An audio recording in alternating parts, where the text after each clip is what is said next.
형제 여러분 안녕하세요. 오늘은 8월 12일 월요일 두려움과 탐욕 사이에서 라는 제목으로 사도행전 24장 24절부터 25장 5절까지를 묵상합니다. 24절 수일 후에 벨릭스가 그 안에 유대 여자 두루실라와 함께 와서 바울을 불러 그리스도 예수 믿는 도를 듣거늘. 자, 바울이 이제 예루살렘에서 천부장의 도움으로 이제 가이사랴에 넘겨집니다. 그래서 천부장이 자기가 예루살렘에서 핸들할 수 없기 때문에 그 모든 지역을 관할하는 총독 벨릭스에게 이 모든 것을 맡깁니다. 자, 그래서 벨릭스가 바울을 불러 그 얘기를 듣습니다. 근데 그 여자가 유대 여자였어요. 그래서 그 복음에 대해서 예수 그리스도에 대해서 들었죠. 자, 그래서 또 구체적으로 듣기 위해서 바울을 불러 그리스도 예수 믿는 도를 듣거늘. 자, 영어 성경에 보면 믿음이라고 합니다. He spoke about faith in Christ Jesus. 그 예수님 안에 있는 믿음에 대해서 듣는데 한국말에서는 예수 믿는 도를 듣건을 얘기합니다. 그래서 믿는 도라고 얘기하면 믿고 길도자에서 살아가는 방법. 그래서 믿음은 삶의 방향과 행함과 연결된다는 것을 얘기하죠. 그래서 우리가 예수 그리스도를 믿는 그 복음을 우리가 받아들이고 예수 그리스도를 믿고 그 안에 믿음으로 살아갈 때 그분이 내 삶의 주인 되심을 인정하고 그 주님의 뜻대로 살아가는 삶 전체를 믿음이라고 얘기하는 것입니다. 자, 그것을 듣습니다. 25절 바울이 의와 절제와 장차오는 심판을 강론하니. 자, 바울이 예수 그리스도에 대한 복음, 아마 벨릭스가, 자, 그러면 네가 말하는 크리스찬, 그리스도인의 믿음과 신앙과 그 모든 것에 대해서 얘기하라. 그 복음에 대한 핵심을 얘기하는 것입니다. 바울이 의와 절제와 심판을 강론했다 했습니다. 의는 우리가 다 불의한 자잖아요. 하나님의 의의 기준에서 다 주인이잖아요. 예수 그리스도 십자가 때문에 우리가 의롭게 되었습니다. 그래서 우리 모든 죄가 해결되고 의롭게 되었기 때문에 우리도 그 예수 그리스도의 의를 추구하는 삶을 살아야 되고요. 절제는 그 의를 우리가 추구하기 위해서는 우리가 마음과 생각과 행함을 절제해야 된다는 것이죠. 그리고 심판이라는 것은 이제 예수 그리스도를 믿는 믿음 가운데 구원의 확신을 받았다고 하지만 그러나 심판이 있잖아요. 심판은 예수 믿지 않는 자에게는 심판으로 죽음으로 가는 것이고 예수 그리스도를 믿는 우리에게는 하나님의 세마심입니다. 그래서 우리가 믿음으로 이 땅에서 예수 그리스도를 믿는 도에 따라서 어떻게 살았는가를 평가하시는 것이죠. 그래서 그 예수 그리스도를 믿는 믿음, 십자가 복음에 대한 그 믿음을 얘기하면서 삶에 대해서 바울이 강조했습니다. 자, 벨릭스의 반응은 두려움이었어요. 그리고 지금은 가라. 내가 틈이 있으면 너를 부리라 하고, 그 하나님의 이 땅을 창조하시고 주관하시고 다스리고 심판하시는 그 모든 전체를 들으면서 벨릭스는 자기의 삶이 불의하잖아요. 그럼 절제하지 않잖아요. 그리고 본인도 결국은 죽음에 대해 생각할 텐데 두렵잖아요. 그래서 그 두려웠다는 것이죠. 그러나 두렵기만 하고 그 복음을 받아들이지 않습니다. 여러분, 태도가 중요해요. 복음이 선포됐을 때 내가 마음을 열고 그걸 받아들이면 내가 다시 회복돼서 새롭게 출발할 수 있는 것이죠. 그런데 벨릭스는 그 결정을 미룹니다. 내가 틈이 있으면 너를 부르리라. 26절 동시에 또 바울에게서 돈을 받을까 바라는 거로 더 자주 불러 같이 이야기하더라.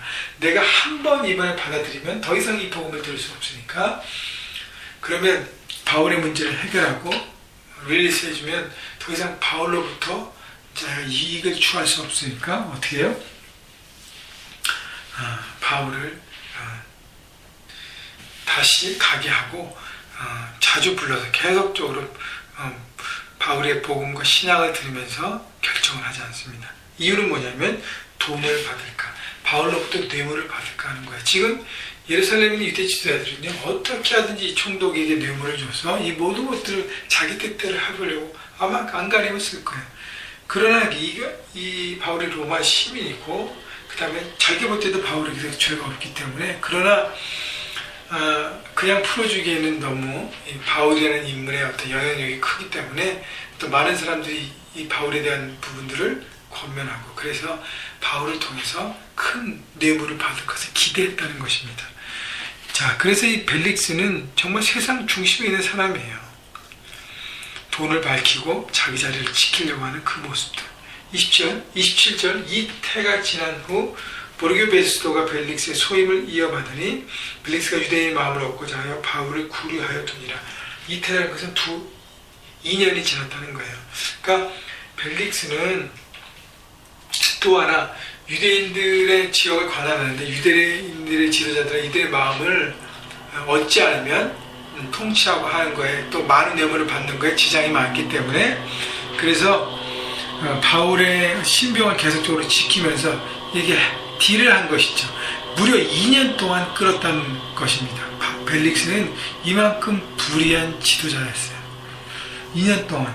여러분, 바울의 마음이 어땠을까요? 2년 동안 문제를 풀리지 않고 하나님께서 로마로 보낸다고 말씀하셨는데 2년이나 지나면서 계속적으로 가이사르에 있는 그 모습을 보면서 굉장히 어려웠을 것입니다. 그러나 하나님을 믿는 믿음 가운데 기다렸다는 것이죠. 그래서 우리가 두 가지 면을 볼 수 있어요. 벨릭스의 불의함, 잘못된 세상의 원리로 살아가는 사람의 모습들을 우리가 바라볼 수 있는 것이고요. 바울은 나타나지 않았지만 계속적으로 할 수 있는 만큼 복음을 전하고, 그리고 하나님의 때를 묵묵히 기다렸다는 것입니다. 여러분, 일이 풀리지 않을 때, 우리 생각 가운데 일이 되어지지 않을 때, 여러분 조급하지 마시고 기다리면서 바라보고 하나님의 뜻을 구하는 그것이 바로 필요한 것입니다. 자, 25장 넘어가서 1절. 베스도가 부임한 지 3일 후에 가이사랴 예루살렘으로 올라가니 대제사장들과 유대인 중 높은 사람들이 바울을 고소하세 베스도의 호의로 바울을 예루살렘으로 옮기기를 청하니 이는 길에 매복하였다가 그를 죽이고자 함이로라.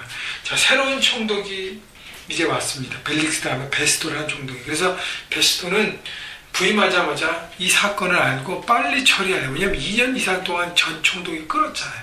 빨리 해결하려고 예루살렘에 가서 또 모든 것들을 해결하려고 하는데, 그래서 유대인들의 리더를 만납니다. 그들이 바울을 고소합니다. 2년 동안 그들의 마음은 변함이 없어요. 어떻게 하든지 살인하려는 음모와 계획을 베스도에게 이렇게 전하는 것이죠. 4절. 베스도가 대답하여 바울이 가이사랴에 구리된 것과 자기도 멀지 않아 떠나갈 것을 말하고, 5절. 또 이르되 너희 중 유력한 자들은 나와 함께 내려가서 그 사람에게 만일 옳지 않은 일이 있거든 고발하라 하니라. 자, 베스도는 공정하게 이 일을 하려고 합니다. 여러분, 벨릭스와 베스도는요,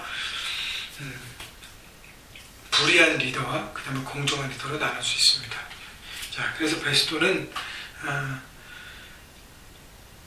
유대인의 말을 이렇게 듣지 않고, 왜냐하면 바울을 통해서 문제가 없다는 것을 그도 알기 때문에, 그래서 유대인 지도자들에게 너네가 필요하면 가이사랴에 내려와서 정식적인 절차를 통해서 고소하라는 것이죠. 자, 그래서 우리는 그 베스도의 리더십에 대한 모습도 우리는 볼 수 있습니다. 여러분, 중요한 것은요,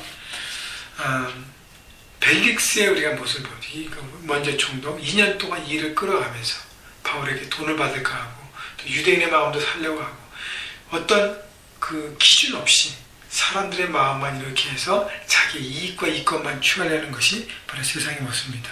우리가 살려는 세상의 모습이 바로 이런 것을 여러분 깨닫고요, 여러분 이것을 배제하시고, 여러분들은 사람의 마음을 품고, 그 다음에 정의를 무엇이 바른지를 알고 그것을 붙잡고, 그리고 바울이 전했던 것처럼 예수 그리스도 믿는 도에 따라서 오늘도 하나님께 원하시는 방향으로 살아가면서 하나님 나라를 이루어가시는 여러분 모두가 되시기를 주님의 이름으로 축복합니다.